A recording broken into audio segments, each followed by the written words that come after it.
আসসালামু আলাইকুম। আশা করছি তোমরা যে যেখান থেকে ভিডিওটা দেখছো সকলেই বেশ ভালো আছো। তোমরা যারা এইচএসসি পরীক্ষার্থীরা রয়েছো তোমাদের কিন্তু বাংলা পরীক্ষা খুবই সন্নিকটে। তোমাদের সকল সাবজেক্টেরই ফাইনাল সাজেশনের ধারাবাহিকতায় আজকে তোমাদেরকে বাংলার ফাইনাল সাজেশন দেওয়া হবে।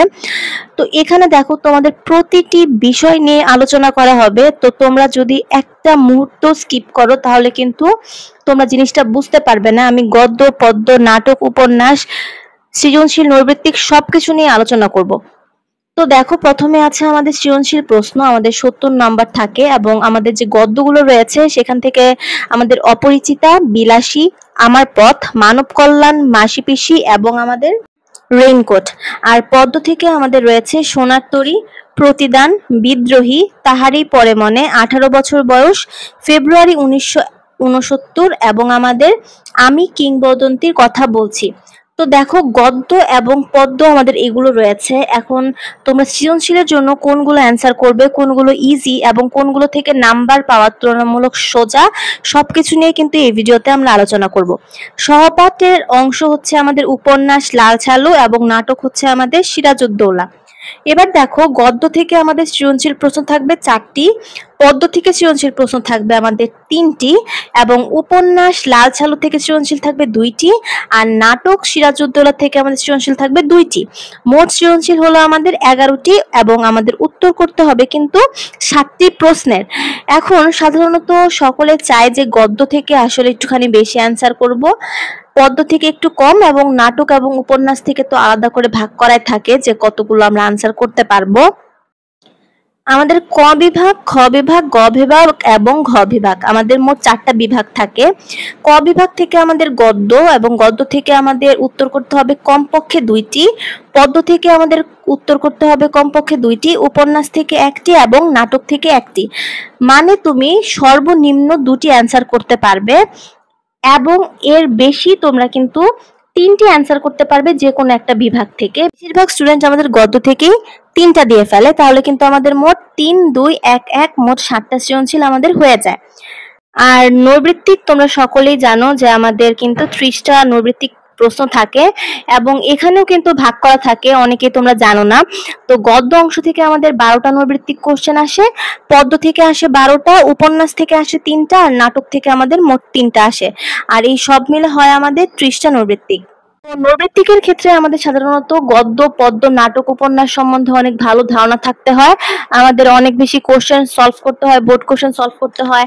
এছাড়া আমাদের শব্দার্থ রয়েছে, এগুলো সলভ করলে আমরা নৈর্ব্যক্তিক পেরে যাই। তো এখন বলি তোমাদের সাজেশন কি। গদ্য থেকে দেখো যে আমাদের 7টা আছে, যে অপরিচিতা, বিলাসী, মাসি পিসি, মানব কল্যাণ, আমার পথ, 52 দিনগুলি এবং রেইনকোট। তো দেখো এই 7টা থেকে তোমরা যারা সৃজনশীল প্রশ্নের আনসার করবে, তো তোমাদের জন্য আমি বলি যে তোমরা এখান থেকে অপরিচিতা, বিলাসী, মাসি পিসি এবং মানব কল্যাণ এই কয়েকটা পড়লেই তো তোমরা 2টা সৃজনশীল ইজিলি অ্যান্সার করতে পারবে এবং কেউ কেউ চাইলে 3টাও অ্যান্সার করতে পারবে। তো দেখো অপরিচিতা, বিলাসী এবং মাসি পিসি এটা একদমই একটা গল্প বেসড, কি বলবো, যে এখান থেকে জাস্ট তোমরা কাহিনীগুলো পড়লেই তোমাদের হয়ে যায়। আর এর পাশাপাশি তোমরা মানব কল্যাণটা পড়তে পারো, এটা কিন্তু খুব একটা বেশি কঠিন না অন্যান্য গুলোর তুলনায়। এছাড়া তোমরা রেইনকোটও রাখতে পারো, কারণ রেইনকোটটাও আমাদের খুব একটা কঠিন না তোমাদের সৃজনশীল অ্যান্সার করার ক্ষেত্রে। কিন্তু আমি বলবো তোমরা অপরিচিতা, বিলাসী, মাসি পিসি এই 3টা মাস্ট পড়বে। এই 3টা পড়ার পরে রেইনকোট কিংবা মানব কল্যাণ থেকে যে কোনো একটা পড়বে, তাহলে কিন্তু তোমাদের গদ্যর থেকে আর চিন্তা করতে হচ্ছে না। সৃজনশীলের ক্ষেত্রে আমরা গদ্যের ক্ষেত্রে খুব ভালো একটা মার্কস গেইন করতে পারবো। এরপর দেখো আমাদের পদ্য অংশ। পদ্য থেকে আমাদের আছে সোনার তরী, প্রতিদান, 18 বছর বয়স, বিদ্রোহী, ফেব্রুয়ারি 1969, তাহারই পরে মনে এবং আমি কিংবদন্তির কথা বলছি।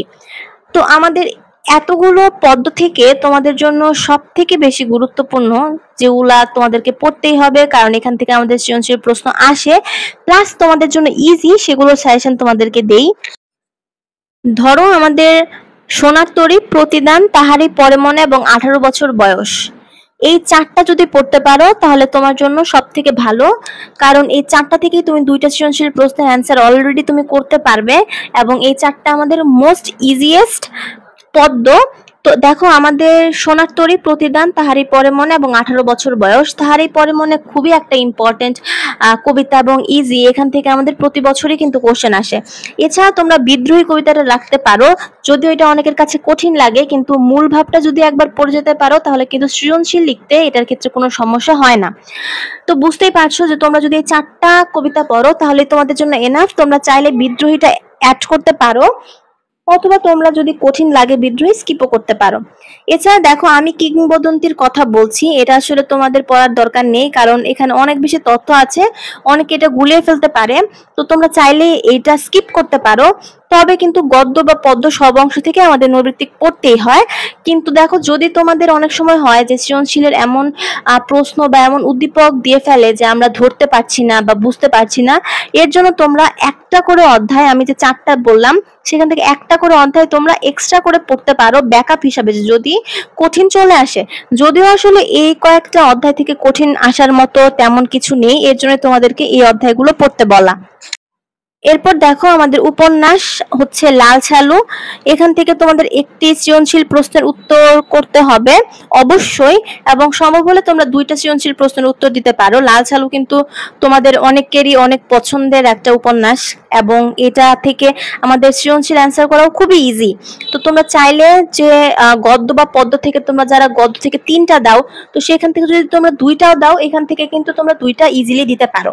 আর নাটক সিরাজউদ্দৌলা, এটা আসলে অনেকেই পছন্দ করে না, তার কারণ হচ্ছে এখানে অনেক অনেক চরিত্র কোনটা থেকে কোথায় চলে আসে, বিশেষ করে ক এবং খ এর জন্য কিন্তু সিরাজউদ্দৌলা খুবই কঠিন। ক খতে আমরা এটা অনেকে অ্যান্সার করতে পারি না।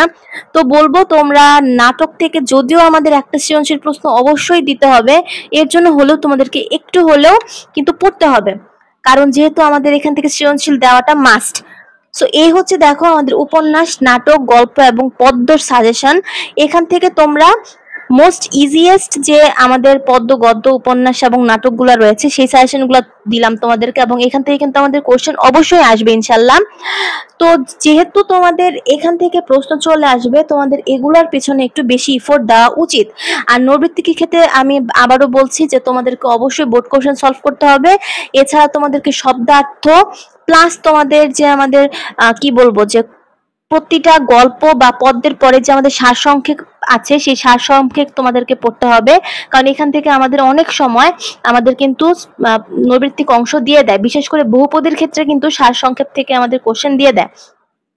তো এই হচ্ছে তোমাদের সাজেশন। আর তোমরা যারা চাচ্ছ যে সৃজনশীল প্রশ্ন খুব সুন্দর করে লিখলে কিভাবে 10-এ 10 পাওয়া যায়, আমার চ্যানেলে কিন্তু ভিডিও আছে, তোমরা চাইলে সেটা দেখে আসতে পারো।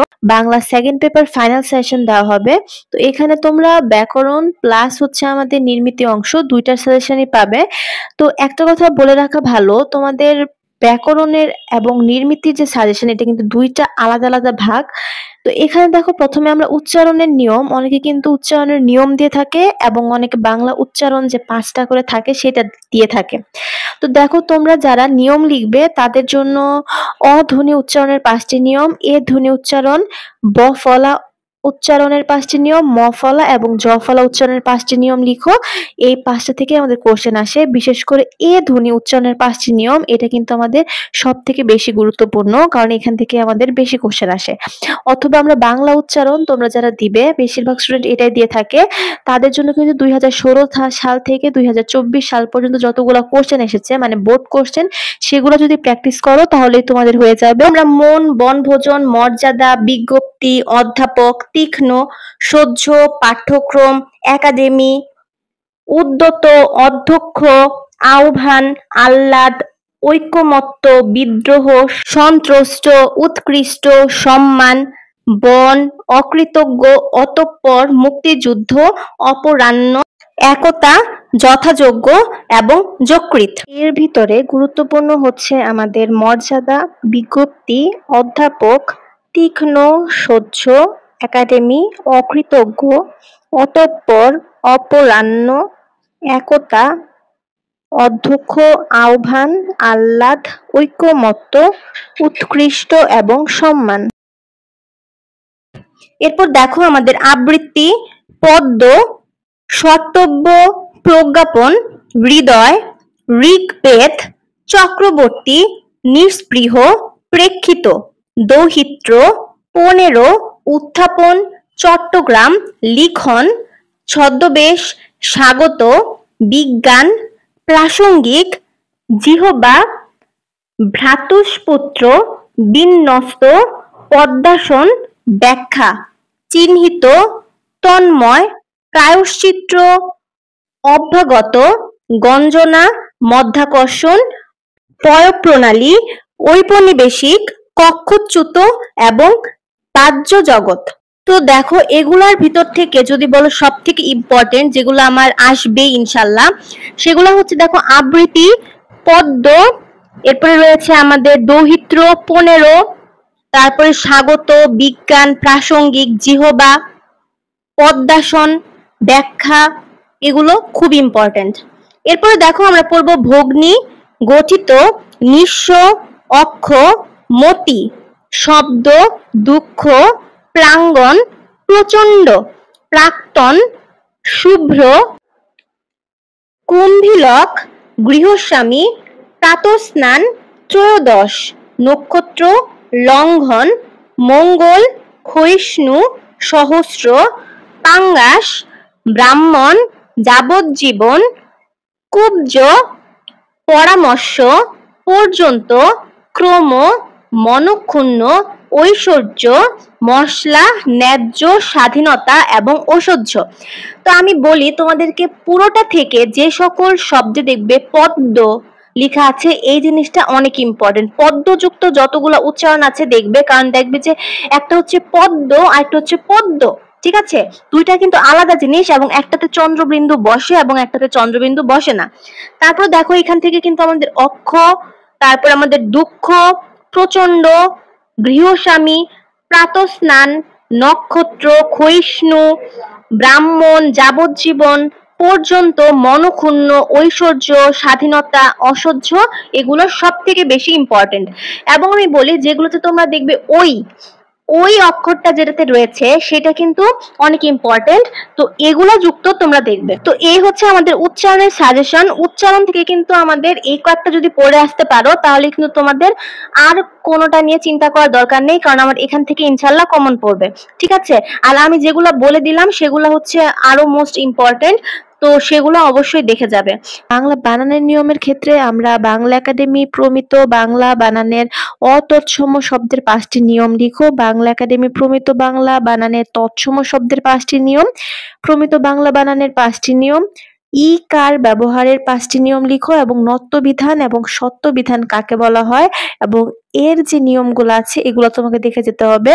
আর বাংলা বানানের ক্ষেত্রে অনুরূপভাবে 2016 থেকে 2024 সাল পর্যন্ত যে সকল বানান বোর্ড কোশ্চেন এসেছে সেগুলো প্র্যাকটিস করলে আমাদের হয়ে যাবে। তো দেখো আমাদের এখানে অশুদ্ধ বানান শুদ্ধ বানান দুটাই দেওয়া হয়েছে, তোমরা এখান থেকে জাস্ট পড়ে যাবে।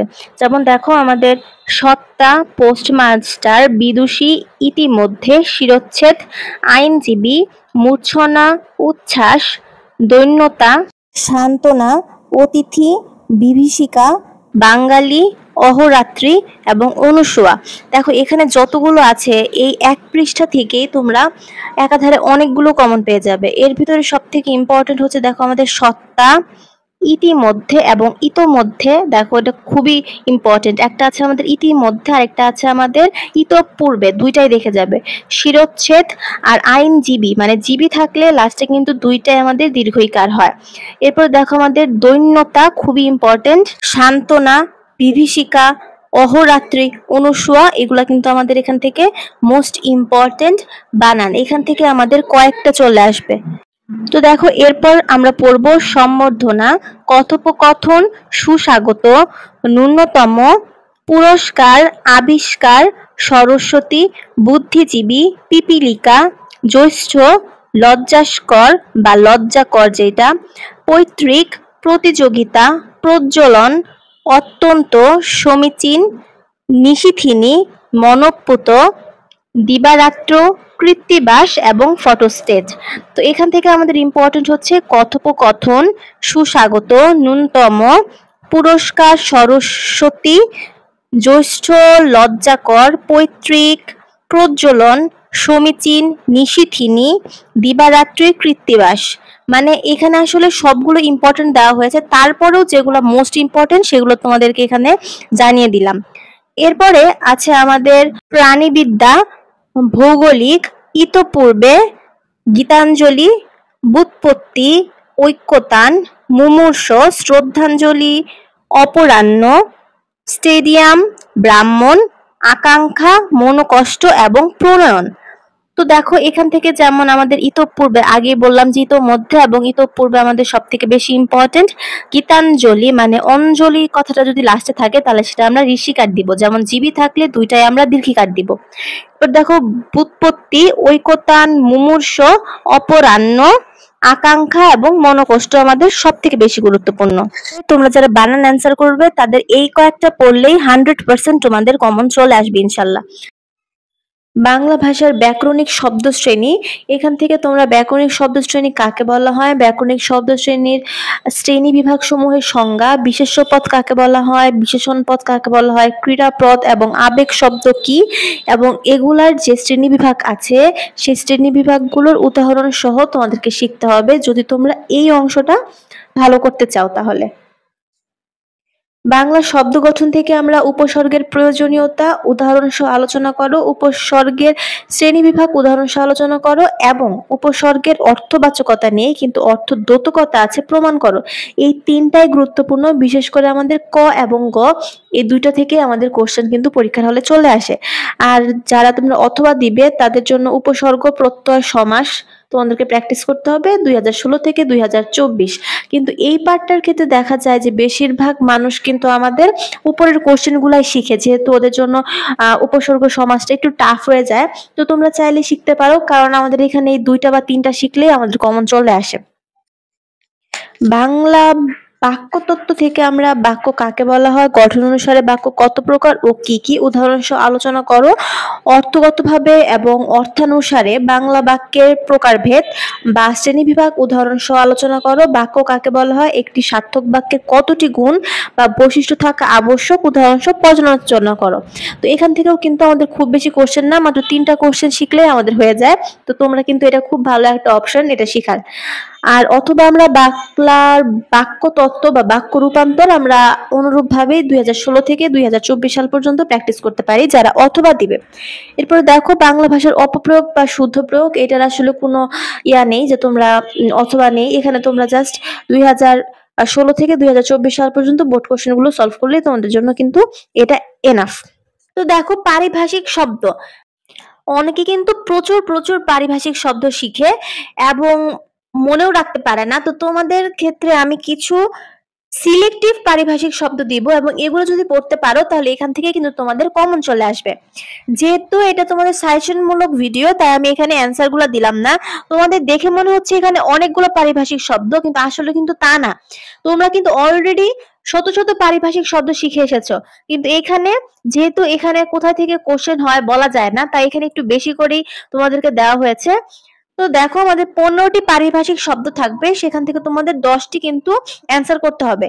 তো এখান থেকে আমরা audio, abstract, acknowledgement, affidavit, acting, allotment, agenda, ad hoc, autograph, academy, acid, aid, art, bylaw, by election, book post, bulletin, bankrupt, blueprint, biodata, biography, bail, brand, boycott, catalog, copyright, code, cold war, cartoon, campus, conduct, correspondent, cabinet, civil, dynamic, dialect, deputation, diplomatic, dual, debit, debt, deed, embargo, exit, export, edition, epitaph, editor, exchange, email, finance, fact, fundamental, forecast, face value, fiction, global, galaxy, goods, headline, hood, hostage, home ministry, idiom, irrigation, index, initial,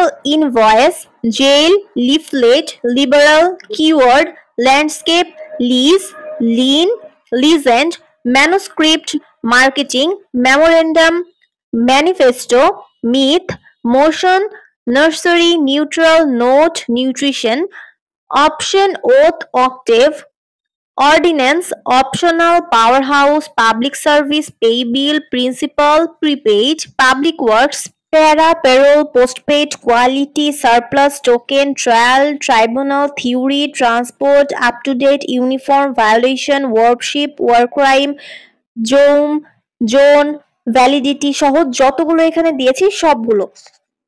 তো এখন দেখো তোমরা অনেকে অনুচ্ছেদ দাও, তবে খুব কম জনই আছো যারা অনুচ্ছেদ দাও, কারণ এটা একটুখানি বেশি লিখতে হয়। তো এখান থেকে তোমাদের মোট 21টা দেখো অনুচ্ছেদের বাংলা অনুবাদ দিয়েছি। তোমাদের কাছে যে বই আছে না কেন নির্মিতির যে কোনো একটা বই বের করবে, বের করে আমি তোমাদের যে হেডিং গুলো দিয়েছি সেই হেডিং গুলো মিলিয়ে তোমরা সেই নাম্বার কোশ্চেনটা বের করবে, করে জাস্ট তোমরা অনুচ্ছেদটা বা অনুবাদটা তোমরা একবার করে পড়ে নিবে, তাহলে কিন্তু হয়ে যাবে। খুব একটা বেশি দেওয়া হয়নি, মাত্র 21টা, এবং এখান থেকে তোমাদের কমন চলে আসবে ইনশাল্লাহ। তোমরা চাইলে স্ক্রিনশট দিয়েও রাখতে পারো। আচ্ছা, এখন তোমরা দিনলিপির জন্য তোমরা পড়বে হচ্ছে কলেজে প্রথম দিনের অভিজ্ঞতা বর্ণনা করে একটি দিনলিপি লিখো। এটা কিন্তু মোস্ট মোস্ট মোস্ট ইম্পর্টেন্ট একটা দিনলিপি, যে কোনো বোর্ডে কিন্তু এটা চলে আসবে ইনশাল্লাহ। এরপরে দেখো আমাদের পয়লা বৈশাখ বা বাংলা নববর্ষ উদযাপনের ওপর একটি দিনলিপি লিখো। এটাও খুবই গুরুত্বপূর্ণ। তোমার এসএসসি পরীক্ষার ফল প্রকাশের দিনের একটি দিনলিপি রচনা করো। তোমার কলেজে মহান বিজয় দিবস উদযাপনের একটি দিনলিপি প্রস্তুত করো। তো এখানে তোমরা যে জিনিসটা ভুল করো সেটা হচ্ছে তোমরা বিজয় দিবস উদযাপনের দিনলিপি ঠিকই লিখো, কিন্তু তারিখটা কিন্তু তোমরা যেদিন পরীক্ষা দাও সেই দিনের তারিখটা লিখে আসো, তাহলে কিন্তু আমাদের দিনলিপি হলো না। বিজয় দিবস কবে ঠিক সেই দিনের তোমাদের তারিখটা কিন্তু লিখতে হবে, এই জিনিসটা মাথায় রেখো। একটি গ্রাম্য মেলা দেখার অনুভূতি ব্যক্ত করে দিনলিপি রচনা করো। আন্তর্জাতিক মাতৃভাষা দিবসের অনুভূতি নিয়ে একটি দিনলিপি। অমর একুশে গ্রন্থমেলা 2023 বা 2024-25 যেটাই আসুক না কেন, সেটা নিয়ে একটি সমাপনী দিবস নিয়ে দিনলিপি রচনা করো। তোমার কলেজে বর্ষবরণ পালিত হয়েছে, ওই দিনের বর্ণনা দিয়ে একটি দিনলিপি লিখো। কোনো একটি ঐতিহাসিক স্থান ভ্রমণের দিনলিপি প্রস্তুত করো। বন্যা কবলিত যে কোনো এলাকা পরিদর্শনের অভিজ্ঞতা নিয়ে একটি দিনলিপি রচনা করো। স্বাধীনতা দিবসে স্মৃতি বিজড়িত একটি দিনলিপি।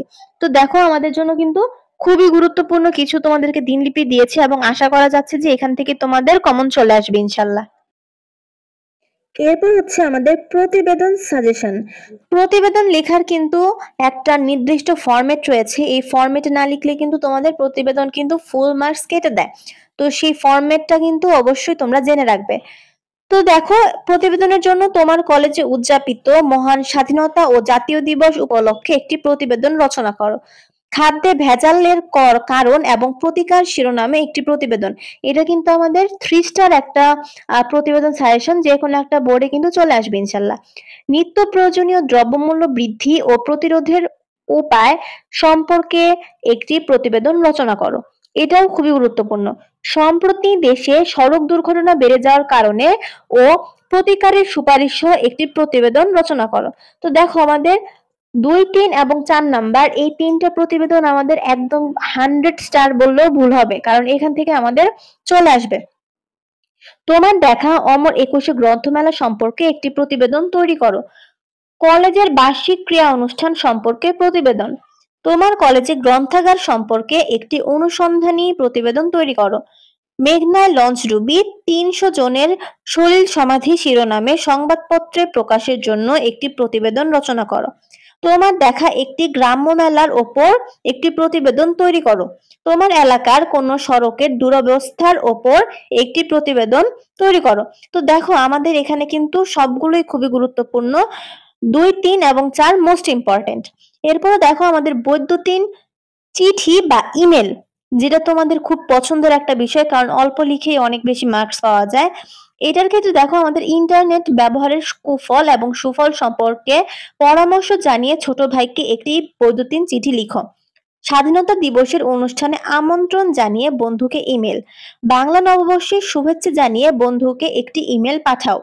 সড়ক দুর্ঘটনায় আহত বন্ধুর জন্য জরুরিভাবে রক্ত ও আর্থিক সাহায্য চেয়ে ইমেল করো। উদ্বোধনী অনুষ্ঠানে প্রধান অতিথি হিসেবে উপস্থিতি থাকার জন্য একটি ইমেল তৈরি করো। তোমার দেখা বাংলাদেশের কোনো একটি গ্রামের প্রাকৃতিক সৌন্দর্য বর্ণনা করে প্রবাসী বন্ধুকে ইমেল করো। তোমার বোনের বিয়েতে নিমন্ত্রণ জানিয়ে বন্ধুকে ইমেল প্রেরণ করো। মোবাইল ফোন ব্যবহারের ক্ষতিগুলো উল্লেখ করে বন্ধুদের প্রেরণের জন্য একটি ইমেল রচনা করো। পিতৃবিয়োগে সান্ত্বনা জানিয়ে একটি বৈদ্যুতিন চিঠি। শিক্ষা সফরে যাওয়ার আমন্ত্রণ জানিয়ে তোমার বন্ধুর নিকট একটি বৈদ্যুতিন চিঠি লেখো। পরীক্ষায় ভালো ফলাফল করার উৎসাহ নিয়ে তোমার ভাই বা বোনকে একটি ইমেল পাঠাও। তো এখান থেকে কিন্তু আমাদের এই কয়েকটা ইমেল পড়লে আমাদের জন্য এনাফ। এরপর দেখো আবেদনপত্র আমরা পড়বো হচ্ছে ডেঙ্গু জ্বর প্রতিরোধ ব্যবস্থা গ্রহণে আবেদন জানিয়ে ইউনিয়ন পরিষদ চেয়ারম্যানের কাছে একটি আবেদনপত্র লিখো। শিক্ষা সফরে যাওয়ার জন্য অনুমতি প্রার্থনা ও আর্থিক সাহায্যের জন্য কলেজের অধ্যক্ষের কাছে একটি আবেদনপত্র লিখো। তোমার এলাকার রাস্তাঘাট নিয়মিত পরিষ্কার রাখার জন্য পৌরসভার মেয়রের নিকট একটি আবেদনপত্র লিখো। তোমার কলেজে বিতর্ক প্রতিযোগিতা আয়োজনের অনুমতি চেয়ে অধ্যক্ষের নিকট একটি আবেদনপত্র লিখো। তো দেখো আবেদনপত্র আসলে তোমরা সবাই পারো, আর তোমরা এক্ষেত্রে আসলে ইমেলটাই বেশি দাও, এর জন্য তোমাদের আবেদনপত্রের মাত্র 4টা সাজেশন দেওয়া হলো, বা গুলো তোমরা এমনিতেই পারবে। এরপর দেখো আমাদের সংবাদপত্রে প্রকাশের জন্য আবেদনপত্র আমরা কি কি পড়বো। কলেজের সামনের রাস্তা সংস্কারের জন্য সংবাদপত্রে প্রকাশের উপযোগী একটি পত্র লিখো। দেশের বর্তমান যুব সমাজের মাদকাসক্তি ও নৈতিক অবক্ষয় রোধের উপায় সম্পর্কে সংবাদপত্র প্রকাশের জন্য একটি চিঠি লেখো। 3 স্টার একটা সাজেশন। যানজট সমস্যা রোধের জন্য সংশ্লিষ্ট কর্তৃপক্ষের দৃষ্টি আকর্ষণ করে পত্রিকায় প্রকাশের উপযোগী একটি পত্র লিখো। বৃক্ষরোপণের প্রয়োজনীয়তা উল্লেখ করে সংবাদপত্রে একটি পত্র। আইন শৃঙ্খলা পরিস্থিতির অবনতির কথা জানিয়ে সংশ্লিষ্ট কর্তৃপক্ষের দৃষ্টি আকর্ষণ করে পত্রিকায় প্রকাশের জন্য একটি পত্র।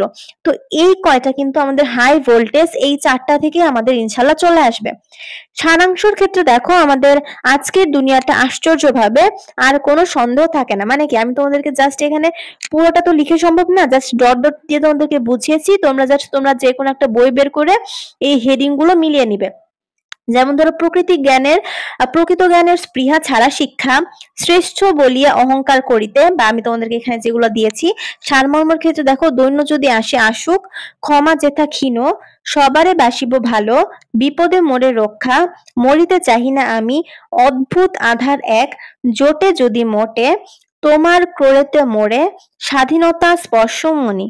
এরপরে দেখো আমাদের ভাব সম্প্রসারণ আমরা পড়বো। রাত যত গভীর হয় প্রভাত তত নিকটে আসে, সুশিক্ষিত লোক মাত্রই স্বশিক্ষিত, সাহিত্য জাতির দর্পণ স্বরূপ, পথ পথিকের সৃষ্টি করে না, পথিকই পথের সৃষ্টি করে, কীর্তিমানের মৃত্যু নাই, বা মানুষ বাঁচে তার কর্মের মধ্যে, বয়সের মধ্যে নহে, স্বদেশের উপকারে নেই যার মন, কে বলে মানুষ তারে পশু সেই জন, প্রকৃতির ওপর আধিপত্য নয়, চাই প্রকৃতির সঙ্গে মৈত্রীর সম্বন্ধ, দুর্জন বিদ্বান হইলেও পরিত্যাজ্য, প্রাণ থাকলেই প্রাণী হয় কিন্তু মন না থাকলে মানুষ হয় না, মঙ্গল করিবার শক্তিই ধন, বিলাস ধন নহে, স্বাধীনতা অর্জনের চেয়ে স্বাধীনতা রক্ষা করা কঠিন, জ্ঞান যেখানে সীমাবদ্ধ, বুদ্ধি সেখানে আরস্থ, মুক্তি সেখানে অসম্ভব, বিদ্যার সাধনা শিষ্যকে নিজে অর্জন করতে হয়, গুরু উত্তর সাধক মাত্র, বন্যেরা বনে সুন্দর, শিশুরা মাতৃক্রোড়ে।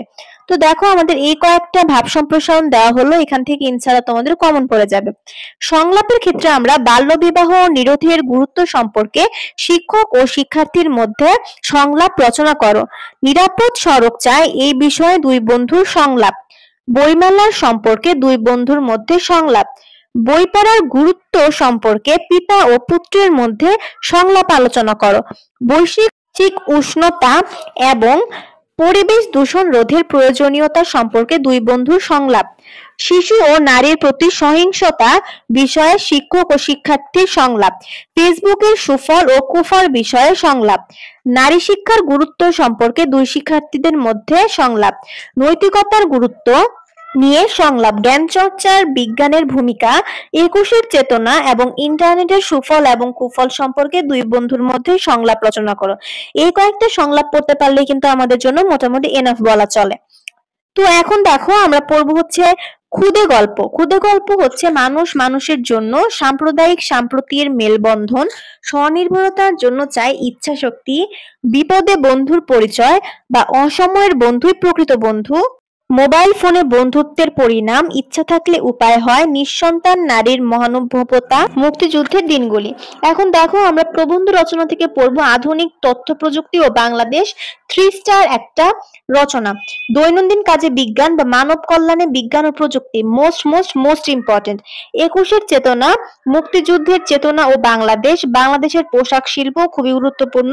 স্বদেশ প্রেম অধ্যাবসায়, জলবায়ু পরিবর্তন ও বৈশ্বিক উষ্ণায়ন, মাদকাসক্তি ও আমাদের যুব সমাজ বা মাদকাসক্তির কারণ ও প্রতিকার খুবই ইম্পর্টেন্ট। ডিজিটাল বাংলাদেশ।